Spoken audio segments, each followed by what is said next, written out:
Oi pessoal, Vinícius, Portfólio Vinícius no ar, mais um videozinho com o título Salles fora Covaxin e eles fizeram aquilo que achavam que nós fazíamos, entre aspas, né? Bom gente, é mais um balanço aqui dos últimos dias quentes, muitas coisas acontecendo. A notícia, né, do afastamento, do pedido de demissão do ministro do Meio Ambiente, Ricardo Salles, investigado pela Polícia Federal, né? Oficialmente foi ele que pediu demissão. Há várias teorias a respeito dessa sua demissão. Se foi para poder, como tipo de cortina de fumaça, apareceu essa história em função do escândalo da Covaxin, para ser um fato novo. Outros também que até entendem que ele caindo na vara, na primeira vara, ele fica fora do Alexandre de Moraes, como foi dito ali pelo Reinaldo Azevedo, enfim. Olha, eu não estou muito aqui no campo da especulação em cima de conspiração, em cima de que seria assim, uma estratégia. Eu acho que tudo veio ao mesmo tempo, né? Há toda uma... Essa queda do Salles já era uma coisa prevista, já previsível, certo? Se não fosse por pedido de demissão, ele sairia de alguma forma, assim como também saiu lá Weintraub, saiu também lá o Humberto, eu sempre falo Humberto, Ernesto, lá o Ernesto do Ministério das Relações Exteriores, enfim. Olha, nós estamos num cenário curioso que, assim, novamente, eu chamo a atenção no que eu falo aqui sempre, não se pode desistir, não se pode ficar, sabe, com receio de que, olha, o golpe tá aí, não pode parar de agir.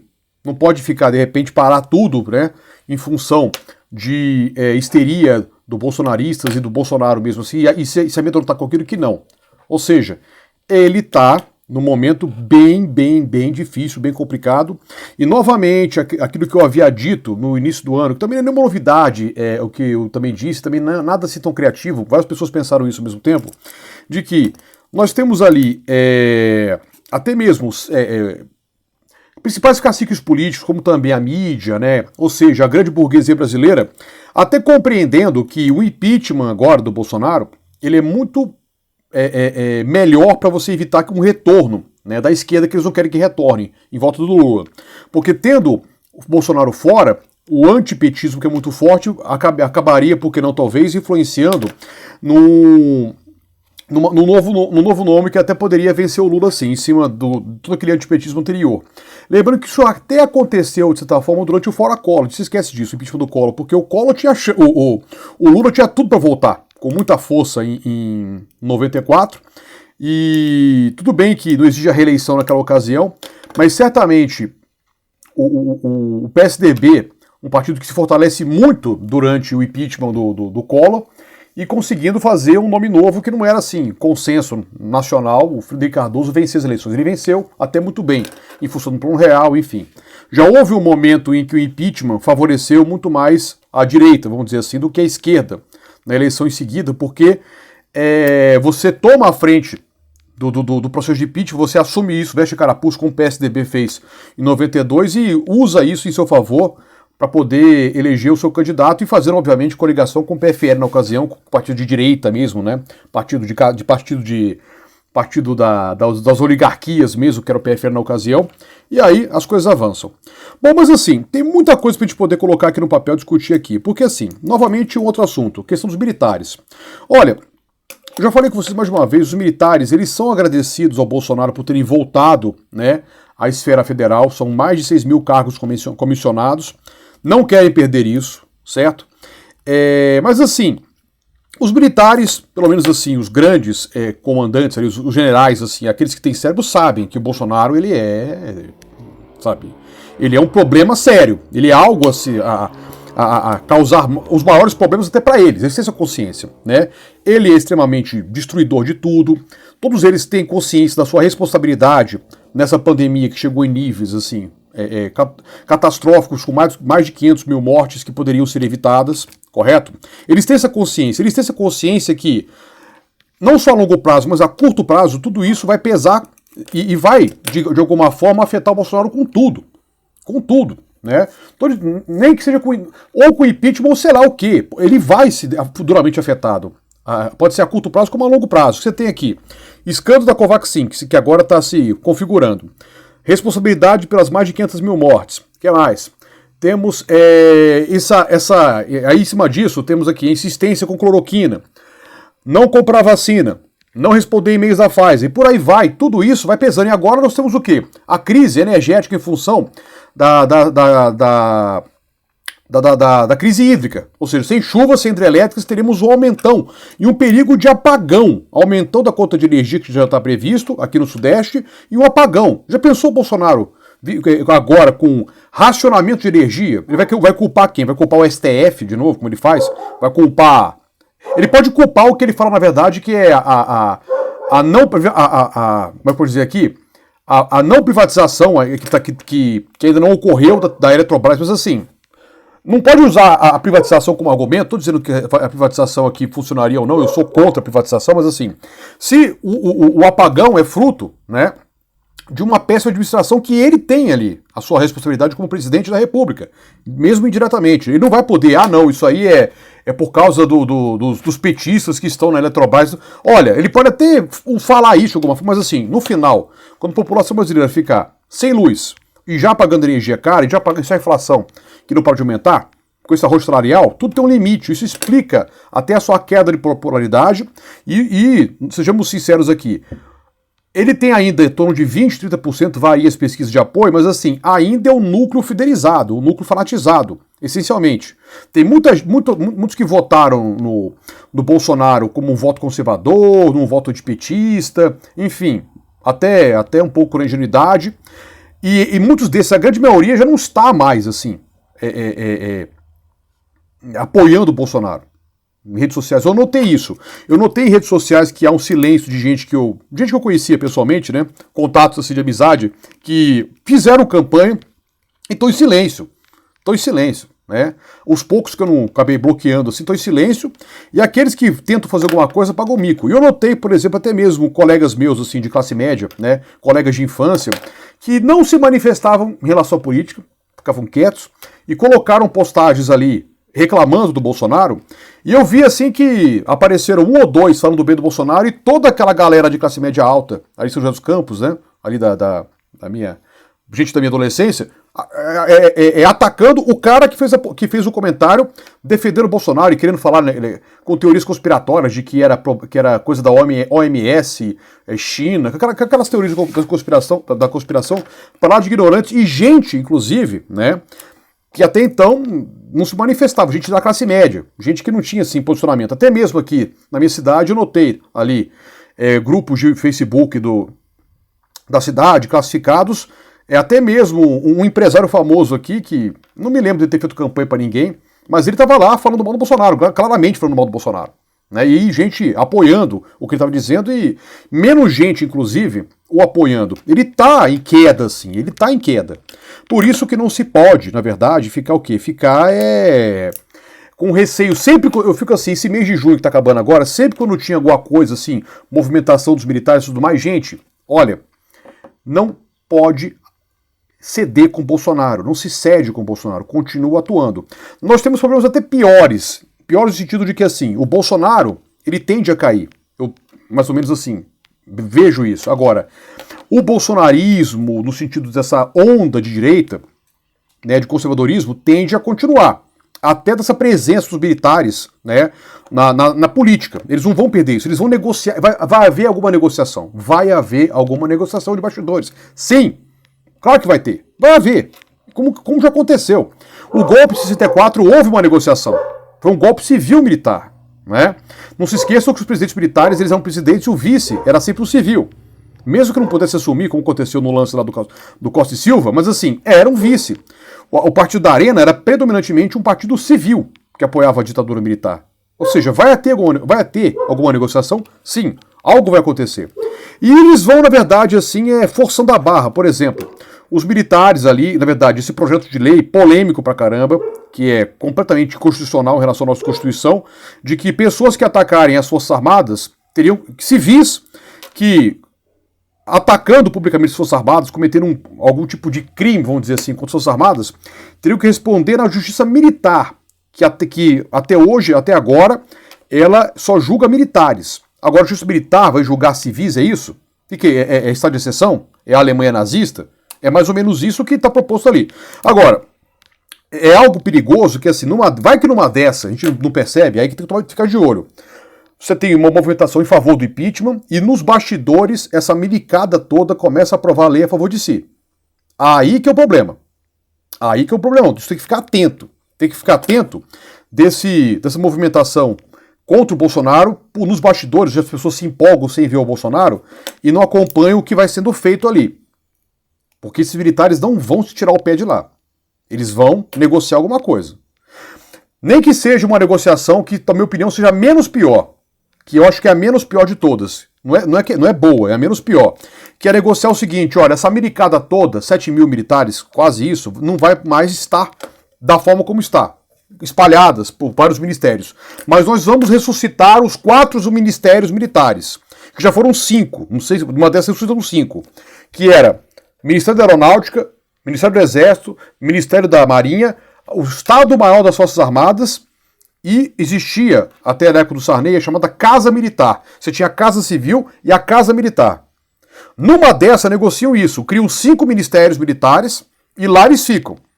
Só que assim, todo aquele esforço para se criar um Ministério da Defesa, que vem de uma discussão antiga, que foi aprovada durante o mandato do Fernando Henrique Cardoso, mas assim, vinha de uma luta política antiga de você tirar os militares da esfera do executivo e torná-los uma força de segurança do território nacional e não da ordem pública interna, como na Constituição isso ainda está um pouco... Não foi retirado do texto ali, manteve-se isso, que é algo assim... Eu vou dizer aqui uma arbitrariedade, vamos falar assim. Estou usando aqui os termos da minha cabeça, assim, que em ciência significaria isso. Desculpa não usar os termos técnicos, que eu não sou advogado. Eu acabo compreendendo em essência, mas não uso aqui o texto correto do juridiquês aqui, peço perdão. E olha, o que eu estou dizendo seria uma negociação menos pior. Menos pior, porque ainda é ruim. Ainda é ruim sim, muita coisa vai acontecer. E é claro, né, que nesse meu tempo, a própria queda do Bolsonaro pode ser a grande cortina de fumaça para coisas que vão acontecer por fora. Falando isso, que eu sou a favor da queda do Bolsonaro por questão de segurança social. Tá? Em nome da humanidade, em nome dos direitos humanos, em nome da civilização, ele tem que cair. Só que fiquemos atentos para que continuemos, né, nos movimentando. Não podemos perder, né, as ruas, não podemos parar de agir. Nem que seja, não só as ruas, no sentido rua mesmo, né, de manifestação, que tem todo o perigo da pandemia, isso aí não acaba, né? Como também na nossa militância virtual, que é rua também, é um ambiente público. E claro, vocês devem ter acompanhado aqui, acompanhe, tem que assistir. A gente não gosta de assistir porque se sente mal. Eu não gosto muito dessa coisa, não vou assistir não, porque não vou ficar bem. Todo respeito às pessoas que têm essa vontade de viver. Todo mundo tem aquele momento de eu quero esfriar a cabeça, eu quero relaxar, isso faz parte, mas assim, a live do Atila Marino, que ele aponta que vem uma terceira onda, forte sim, ele mostrou isso em gráficos, certo? Tá tudo ali. O grande cientista, biólogo, cientista, né? Especialista em virologia, que é o Atila. Ele chegou até a se emocionar no final da última live dele. Né, e eu percebi que foi uma junção não só do medo do que ele está vislumbrando, ele que nem se vacinou ainda, não chegou na idade dele, o Atila é mais novo do que eu, como também ele em função de todo o desgaste emocional, com certeza, que ele vem sofrendo. Ele é atacado nas redes sociais, né, como por negacionistas. E todo o trabalho que ele fez, ele até a ponto de ele abandonar entre aspas, ele deixar o seu canal lá, Nerdologia, que entupia de dinheiro, para dedicar mais ao canal dele. Né? Tratando muito bem da pandemia desde o início. Né? Ele conseguiu usar essa sua popularidade no YouTube, nas redes sociais, para tornar-se assim, o mais midiático, aquele que mais chegava à casa das pessoas, né? Explicando a pandemia. Ele fez muito bem isso, certo? E faz muito bem isso. Bom, olha só, e aí, para poder finalizar aqui, gente, eu vou homenagear aqui, eu tô aqui me lembrando muito do meu amigo, Guilherme Poser, o músico, meu colega de faculdade, que fez uma live comigo muito bacana sobre patrimônio, né, que é a parte de pesquisa dele, não foi sobre política, né, diretamente falando, mas ele é uma pessoa que eu gosto muito porque o Guilherme, ele é muito, assim, duro e muito, no caso, duro no bom sentido, muito firme, né, que não se pode passar pano, não se pode relativizar fascista, certo? Não se pode. Mas não, é fascista. E ele foi muito claro nisso, inclusive em relação a gente que a gente... Enfim, a determinadas pessoas que nós já conhecemos assim em comum. Sejam elas públicas, sejam elas, assim, do nosso ciclo privado. Não se pode. Você tem que ser firme. Até porque é o seguinte, falando agora do... Não tô falando dos simpatizantes, falando agora dos fascistas mesmo. Fascista é bandido. O Tribunal de Nuremberg, quando condenou os nazistas à morte, aqueles que foram condenados à morte, fez questão de enforcá-los. Por quê? Naquela ocasião, militares costumavam ser fuzilados quando eram condenados à morte. Mas o tribunal entendeu que eles seriam enforcados. Por quê? Quem era enforcado? Enforcado era o criminoso comum, era o ladrão, era quem cometia latrocínio, era o estupro seguido de morte. Ou seja, o assassinato, o homicídio banal, que hoje em dia, nos Estados Unidos, você... que é condenado à morte, seja na cadeira elétrica, ainda onde existe, ou injeção letal, naquela época era a forca. Eu, Vinícius, né, sou a favor, sou contra a pena de morte, mas eu estou localizando, né, essa questão nos anos 40, onde existia a pena de morte, sim. Naquele momento existia a pena de morte no Tribunal Internacional. Hoje em dia nem o Tribunal Internacional condena as pessoas à morte. Em Haia não tem mais condenação à morte, é prisão perpétua. Mas naquela ocasião, por que eles foram enforcados? Porque os crimes do nazismo foram crimes de bandido, né? Você exterminar 6 milhões de judeus daquela forma, aquilo ali é coisa de bandido. Aquilo não é coisa de militar. Aquilo não tem honra, aquilo não tem bandeira.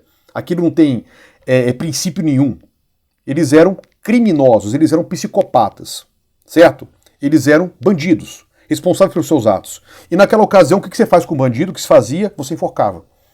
Você enforcava. Você não podia fuzilar para poder respeitar ali alguma honra daquele militar naquele momento. Não. Então, não podemos ceder para fascista. Não se negocia com fascista. Não se relativiza fascista. Eu sou muito feliz de nunca ter feito isso, né, desde o início. Eu nunca, vai que não tem vai que ele. Eu tenho muito orgulho de ter sido muito claro, até pela minha formação, pelo que eu estudei. Gente, fascista é fascista. Você não negocia, você não relativiza, você não até mesmo trata o fascista como um mal menor, como as pessoas como fizeram. Mas o PT, mas o Lula. Cara, é fascista, fascista, tá ali. Né? Que eu até comentei, inclusive, que eu falei assim, eu tô cansado de explicar coisas óbvias para pessoas que são óbvias. Fascismo é fascismo. Não se negocia com fascista e não se baixa a cabeça para fascista. Não se aceita fascista. Não pode parar de perseguir fascista. No sentido de ficar ali, em cima, fazendo oposição. Fascista é fascista. Ele não deve ser nunca tolerado. Tá? É o grande mal, vamos dizer assim, do século XX e XXI. Pode se falar de fascismo, neofascismo, nazismo, neonazismo. Em essência, não tem diferença. Vamos falar aqui, fascista. Bolsonaro é fascista. O bolsonarismo é o grande fascismo brasileiro, muito maior do que foi o integralismo nos anos 30. Ele é o grande fascismo, né, que veio... Quer dizer, não é um movimento assim, atrasado, que nós temos ali na Europa, a extrema-direita voltando, já está, inclusive, em muitos países, né, inclusive torcida da Hungria, naquela Eurocopa lá, comportamento péssimo, claramente ali, enfim, a gente via ali, sabe, um pessoal esquisito, todo mundo lá sem máscara, sem camisa, sabe assim, aglomerado. A Hungria tá uma beleza, né? A ponto de até mesmo o jogo Alemanha e Hungria, na ocasião, os alemães ali, como progressistas, né? Na questão do momento atual, né? Ali, inclusive os jogadores. E, gente, em cima também disso, eu não consigo aqui falar uma outra coisa. Que, novamente, é grande ironia, que é aquela ironia do Eduardo Cunha. Eu sempre gosto de lembrar aqui, com o Eduardo Cunha ironizando os escândalos envolvendo ali o Partido dos Trabalhadores, o Mensalão, como também depois a Lava Jato, ele lá, no momento de levar o impeachment adiante, sendo até agraciado pelo aquele ciclo de jornalistas liberaloides lá do Roda Viva, de que ele ironizando que o PT, os petistas fizeram aquilo eles fizeram aquilo que achavam que nós fazíamos. De que a compra de deputados que o governo teria feito para poder aprovar leis, que é o escândalo do Mensalão, que eu não estou entendendo detalhes do Mensalão aqui, também até mesmo a questão que envolvia lá Lava Jato, dentro daquela ótica dele, dentro daquele discurso que estava muito, que ele defendia, ele fazia questão de mostrar isso e a imprensa comprava, de que fosse algo 100% capitaneado pelo PT, não como, na verdade, um escândalo da República Brasileira, que envolvia todos os partidos. Não só o governo federal, mas também governos do Estado e também até mesmo dentro da dinâmica interna da Câmara Federal, independentemente do partido. Temos que lembrar que o PT, ele chegou no máximo a ter 20 e poucos % dos deputados da sua história. O PT, na ocasião do Mensalão, ele tinha 17... Não, Mensalão não, desculpa, ali do último governo Dilma, ele tinha 17% dos deputados da Câmara, ou seja, 17% é muita gente? Claro que não. Você tinha um escândalo que envolvia todo um conglomerado de partidos ali. Mas assim, pegando essa frase do Eduardo Cunha, que eu falei aqui no começo, ela cabe muito pro Bolsonaro e os bolsonaristas, porque se a gente avaliar tudo aquilo, toda aquela narrativa que se tinha em relação ao governo do PT, aos filhos do Lula, né, a venda de cargos ali, entregar cargo para companheiro, ajudar lideranças ali e aqui, produzir esse plano, inclusive esse plano de poder, né? Essa tentativa de fazer uma ditadura, essa ideia de que o PT tinha um governo ideológico, né? Ideológico, que se aliava ideologicamente com outros países que tinham uma ideologia semelhante, como Venezuela, Cuba, Bolívia, né? Se a gente avaliar friamente tudo aquilo que era dito em relação ao PT, até para a mídia, assim, essa mídia, que agora está contra o Bolsonaro, mas a gente sabe que eles também têm culpa pela criatura Bolsonaro, de ter gestado a criatura, né? Eles, eu tenho assim a sensação de que eles acreditavam que governar era fazer o que o PT fazia. Eles acreditavam que funcionava daquele jeito, de que existia toda uma estrutura esquerdista, ideológica, bolivariana, marxista, cultural, gaysista, sei lá, daquele bololô, aquele bolo, né, que eles criavam, e de que agora eles vão criar o quê? Uma ditadura eleita, conservadora, no caso antiglobalista, essa do globalismo é horrível, terraplanista, cristã, absolutista, sei lá, eu estou aqui até improvisando nos adjetivos, e governar o Brasil é muito mais complexo, muito mais difícil do que isso. Né? Isso mostra até mesmo escândalos de corrupção que vem se revelando agora, como o da Covaxin, extremamente amadores na prática, no jeito amador de ser corrupto. Né? Porque assim, não estamos lembrando que os grandes corruptos do Brasil, de modo geral, sempre continuaram ali em Brasília, no Congresso Nacional de modo geral, com 10 mandatos seguidos, 40 anos, deputados assim que até mesmo próximos ou até envolvidos diretamente com o escândalo de corrupção, que ora foram pegos, ora sobreviveram aos escândalos, negociaram uma pizza ali com os demais deputados, e eles, né, muito mais assim discretos e muito mais assim inteligentes na maldade, na maldade da corrupção. Enquanto que eu noto que os bolsonaristas eles são assim bem amadores nisso também, que o lance da Covaxin só mostra isso. Eles são bem amadores na sua sinceridade, na sua, sabe? E tem um limite, né? Pode alimentar a base radical, pode criar polêmica. Hoje você vai ter aquela live horrorosa que ele faz de quinta-feira, que é um negócio que eu não consigo assistir. Eu sempre ouço o Portal do José, que faz um resumo, que ele assiste pra mim, vamos falar assim, e ele faz um resumo, tá bom. É o que ele já fala, já entendi, não preciso perder meu tempo lá, ficar vendo, passando mal, né, com aquilo. Que nem graça mais tem, né? E é isso. Estamos aqui no cenário do dia 24 de junho de 2021.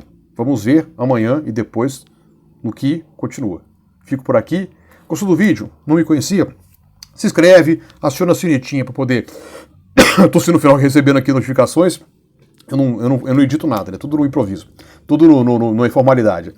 E já dá um like também, compartilha com mais gente, certo? Eu fico e agradecendo aqui as pessoas que já vêm me ajudando no Apoia-se, também no PayPal, também no Pix, e vocês estão colaborando para que eu possa sempre ter um tempinho aqui, gravar um videozinho, e lembrando que eu concilio com outros empregos, né? Que eu não paro de trabalhar, não vou parar também de trabalhar no que eu gosto, que é ser professor, mas continuo aqui fazendo o meu serviço semanal ou diário aqui, desse bate-papo aqui sobre conjuntura, política, história, assuntos que eu gosto bastante. Um grande abraço, tudo de bom, a gente se vê depois. Tchau, tchau.